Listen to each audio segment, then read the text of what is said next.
ngayon, nag-hire kayo ng mga konduktor nyo. Boss, ganitong boss, mag-iirap ka sa bayan eh.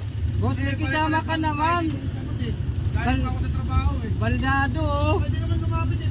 Kamay lang naman ng baldado yan, hindi naman pa eh. May ako ng motor eh. Bihira naman. Nahirapan nga ako magpakit ko eh. kasama ka naman, boss. Ang trabaho ako sa trabaho ko eh. Pasahero ko dito, hindi ako tukot-tukot dito. Kasama ka naman, kuya. Pwede naman siya lumapit dito eh. Kamay niya lang naman may diferensya eh. Wala naman sa pa eh. Sa public service na ko yan. Sa pagod ako eh. Galing ako sa trabaho. Nasa public utility Bayad ko. kayo. Ako, ito bayad ko. Ayan o. Malapit-lapit lang yan eh. Ayan bayad ko.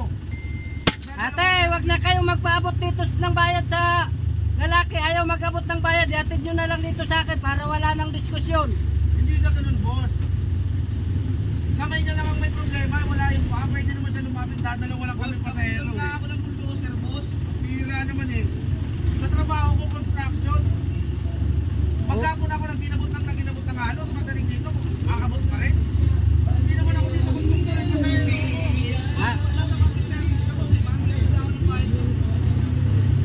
Nasa utility vehicle ka po sumakay eh. Hindi naman sa ano eh. Kahit pa. Parang makonti pa eh. Dapat dyan, nag-hire kayo. Dapat nag-hire kayo ng ano. Konduktor nyo. Nascar eh, alam nyo maraming pasahero. Ano niya, pwede kong pilay dyan, kamay naman. Pwede naman yan umusok dito. Nahihirapan lang ako talaga eh. Ay, hindi ko na problema yun. Problema ko yun. Wala nang pumakadente ka. Kaya, wala ka naman problema sa katawan niyo. Kaya na yan, bayan lang ano eh. Boss, dadalawa lang tayo. Maghapon ako nagtrabaho. Puro halo na lang ang kinabot sa akin. Tapos pagdating dito, aabot na naman. Kaya nakikis mo. Pambira. Alam mo yun, di ba? Kasi ito, mas bata tayo dito. Tapos ikaw, kung hindi ko inabot, magagalit ka. Hindi mo rin, intindihin nyo rin yung ano, pasahero nyo. Hindi lahat naman ang pasahero nyo. Walang nararamdaman eh. Boss, tama na, boss. Tama na. Kanina ka pa eh. Dahil lang sa abot ng bayad eh. Kung hindi mag-aabot, tama na. Huwag ka nang dakdak ng dakdak. Hindi, parang namamahiya ka eh. Mamaya.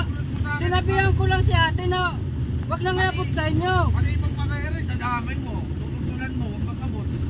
Dadalawa lang kami kanina eh. Kaya niya naman mag-abot ko eh. Driver, mag-hire kayo ng konduktor para wala kayong uubusan. Wala po kami pambayad. Magkano buhay ka Magkano lang kinikita namin, kuya? Magkano lang ubayad pa kami ng konduktor? Yung sa akin lang, kuya, pakisama nyo na lang. Pasahero naman kayo eh. Kaya nga ako umuwi ng maaga para bukas hindi ako papasok, nakapag-pahinga, tapos tutunan nyo lang ako. Kasalanan ko ba aksidente yan?